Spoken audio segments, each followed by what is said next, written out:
After the break, we're going to hear from Grant Ramond of Ocean Builders, who's going to tell us more about, this is the company that builds the pods that Joe has just showcased. He's going to tell us more about the progress he's been making over in Panama. So, radical proliferation of better examples.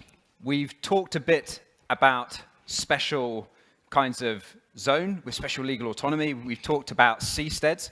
And there's another broad category of project that is also going to feature very prominently in this conference, and that's called intentional communities. The next speaker that I'm going to invite to the stage is an expert in this area. He's an expert in a lot of things, and he's going to tell us about the promise and the problems of intentional communities. So I'd like you to join me in welcoming to the stage Rahim Taghizadegan. Thank you. Thanks, Peter. Thank you for bearing with me, even though you would probably like to get a break right now. I have good news for you. Keep you happy without knowing you've all been made part of an intentional community already. But don't worry, you only get the good stuff, not the bad stuff. It'll be an intentional community for 3 days. Why is it an intentional community? I hope that every one of you came out of your own volition. I can't guarantee for that, but I hope so. And certainly we share values and we share ends, which are imagined future states of the world that we would prefer to the present one. Even we have the condition for a stable community. If you pick out any two people in here, and you see how they get along with each other, I think the likelihood is quite high that they'll get along very well. So that's why it feels that great, and I hope it feels good for you as well to be here. But if we extended that intentional community now over the 3 days, and because we like it so much on Sunday, we'd say, okay, we're not going home. Let's now choose a place immediately and settle down and become neighbors immediately. Interestingly, the bad stuff would appear. And that's the first interesting fact about intentional communities. The failure rate of intentional communities is even higher than the failure rate of startups. 97% fail eventually. 90% fail almost immediately, right at the beginning. So it's hard to say how many there are, because whenever you try counting them, you started counting and they disappear and you emerge. So I'd say one of the directories has about 1,000. And interestingly, the largest part of them is in the United States. So the US seemed to be quite a fertile ground for intentional communities. And the reason for that is that we are already in the fourth wave of the creation of intentional communities.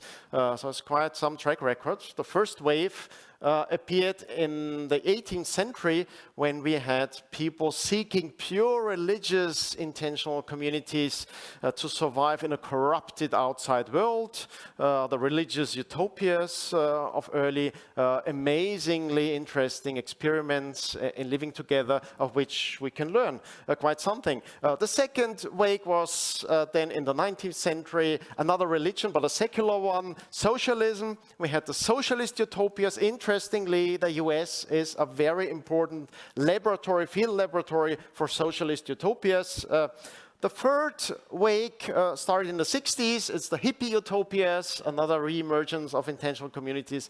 And we are in the fourth wave right now. It's had some precedents in the 70s. It got the first momentum at the great financial crisis, and it has gotten a new momentum right now during the pandemic times.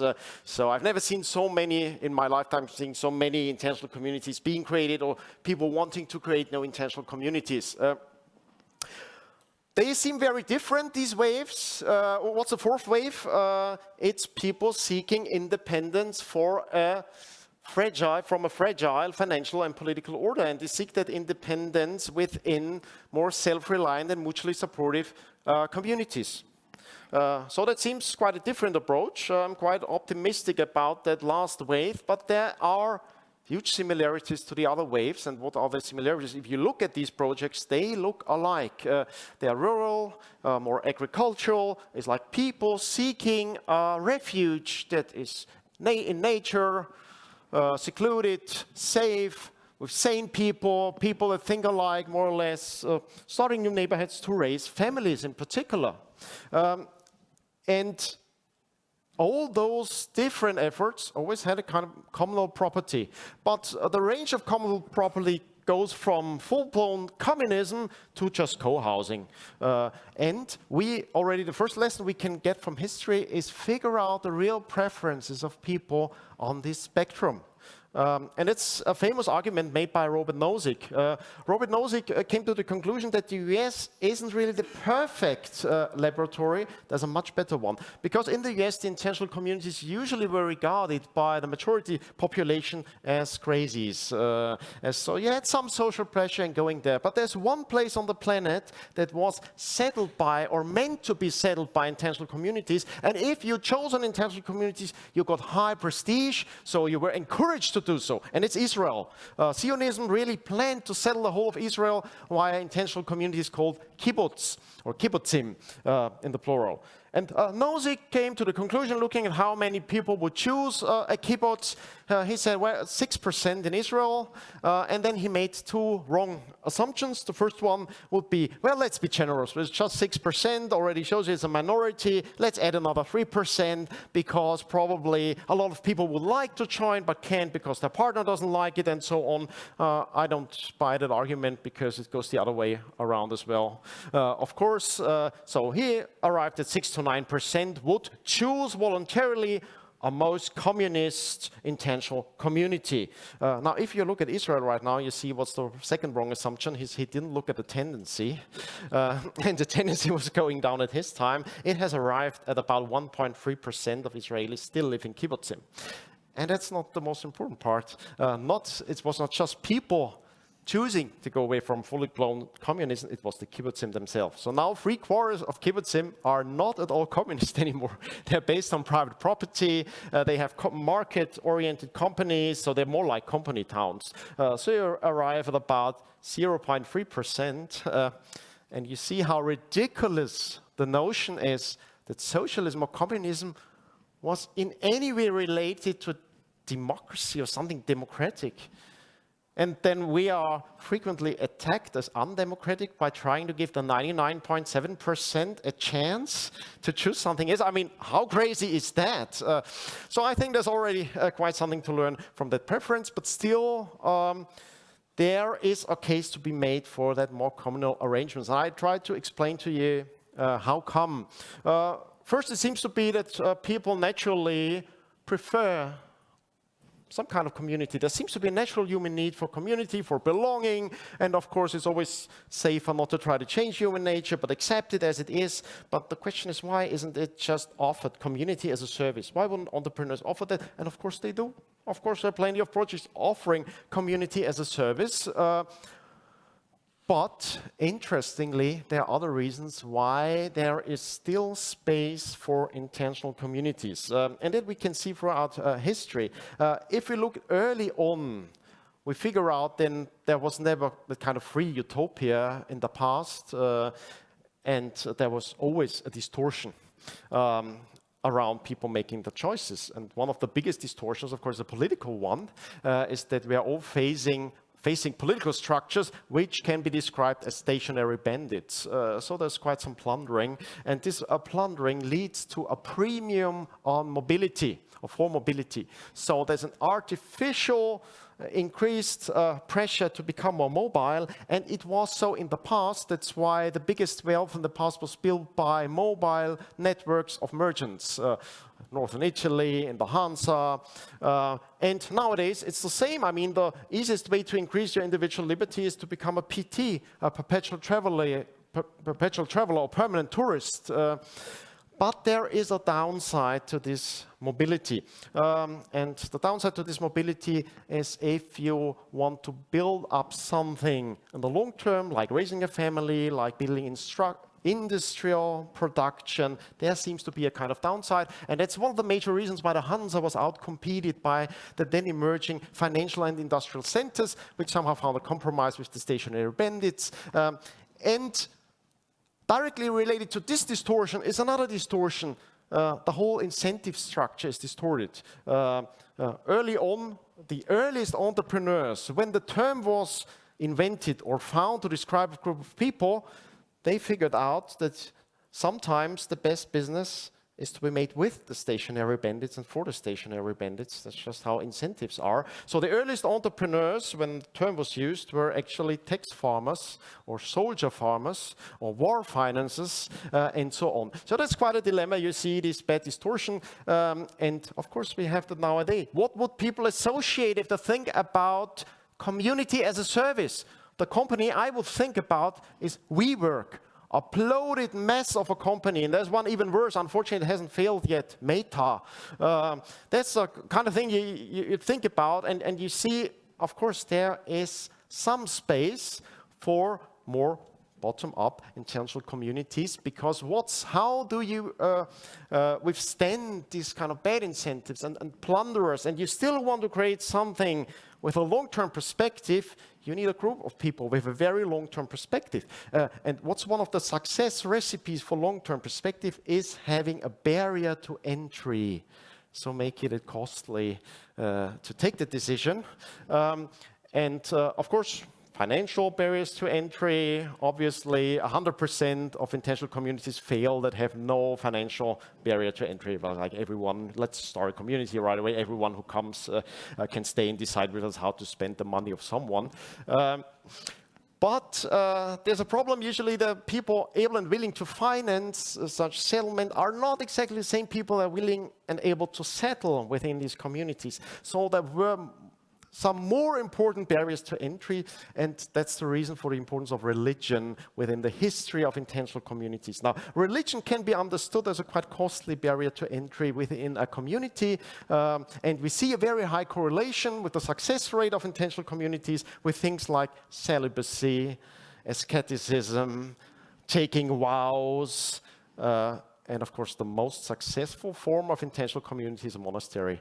And monasteries are underestimated in their importance for culture and economic development and technological development. But the reason is the distortion, of course, is that within a distorted, plundering structure, it just was for those entrepreneurial creators of monastic orders, it was just a place where something with a very, very long-term approach could survive and build something for the future, some things we still benefit from. But of course, with celibacy, obviously, you won't be able to survive without a constant influx of people and money. And that's true for almost every intentional community that we look at. Once you have a reason for influx of people and money, then survivability is a bit more ensured. So what are other reasons for success for intentional communities? So why isn't it just an entrepreneurial offer? Indeed, the more alike they are to entrepreneurial projects, the higher the success rate, which means you have a differentiation. Now, that's one of the main reasons why you go for entrepreneurial projects is we know we need a division of labor. And not only that, we need a division of knowledge. We learn from Hayek and we learn from Mises. There is a division of uncertainty as well. Not everyone is equally able and capable to bear uncertainty. And that's one of the main reasons why spiritual communities fail. Because the founders, they have some hidden, certain esoteric knowledge and they think they know it all, but are unable to bear the uncertainty within an uncertain world and are just not good entrepreneurs. So that usually fails. There are other reasons behind the more successful intentional communities. With monasteries, they figured out something else, and that's related to the more communist style. I mean, even communism, of course, is a barrier to entry.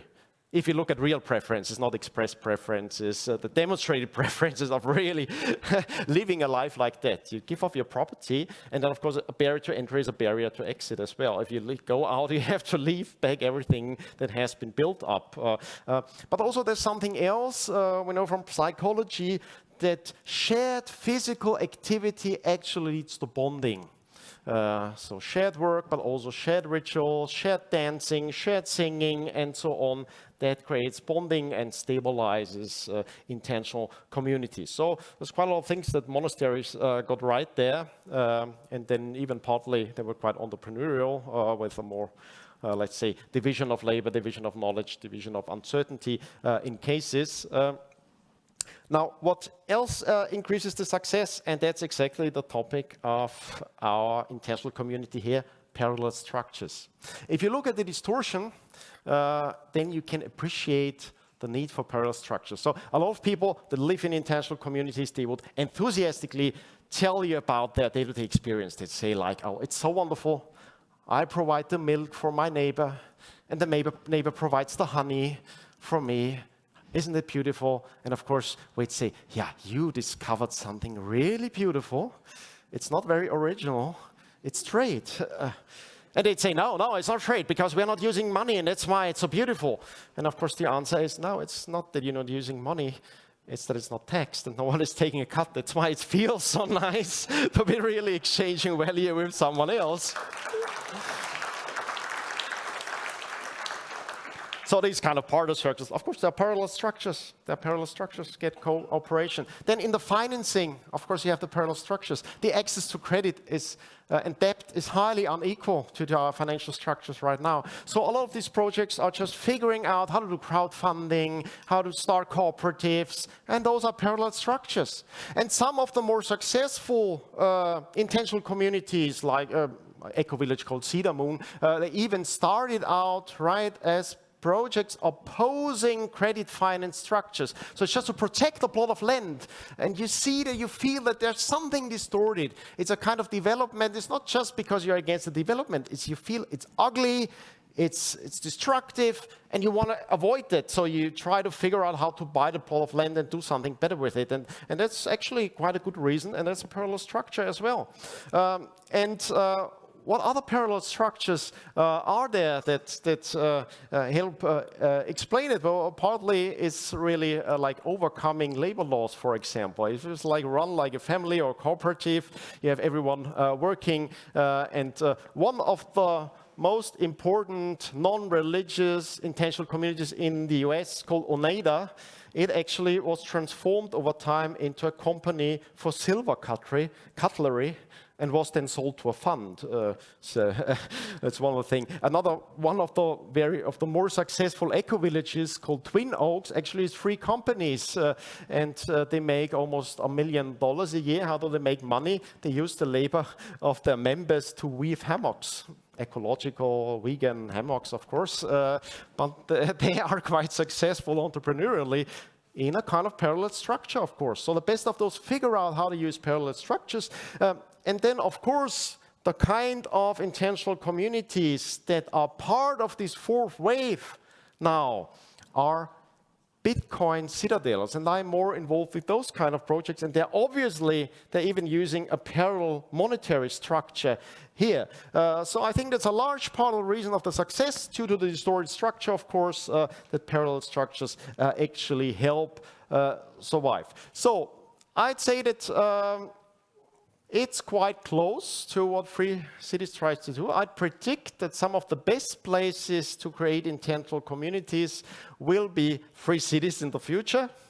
I think we are like natural allies, even of the 0.3% who would go for outright communism. Because, I mean, if it's your free choice, if it's your volition, you got to try it out. And I'm pretty certain that there is a number above 0 for projects like that. And they just may find the right parallel structures and circumstances to start their own intentional communities. But I expect that most intentional communities will be a bit further away from and that's actually, if you look into the history of intentional communities, for almost all of them, it was they start out with ideological certainty, and then it's a process of trial and error, and they figure out some things just don't work.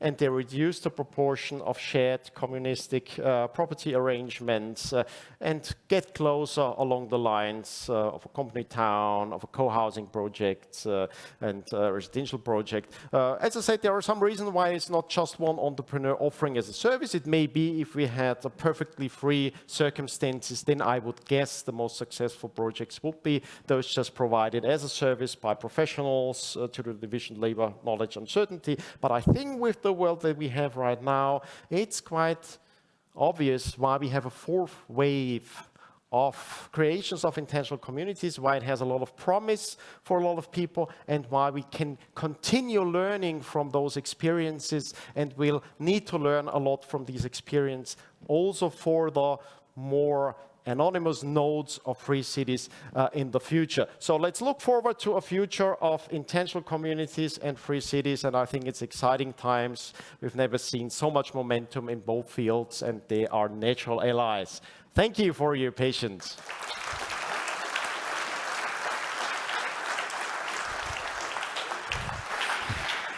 Well done, it's good.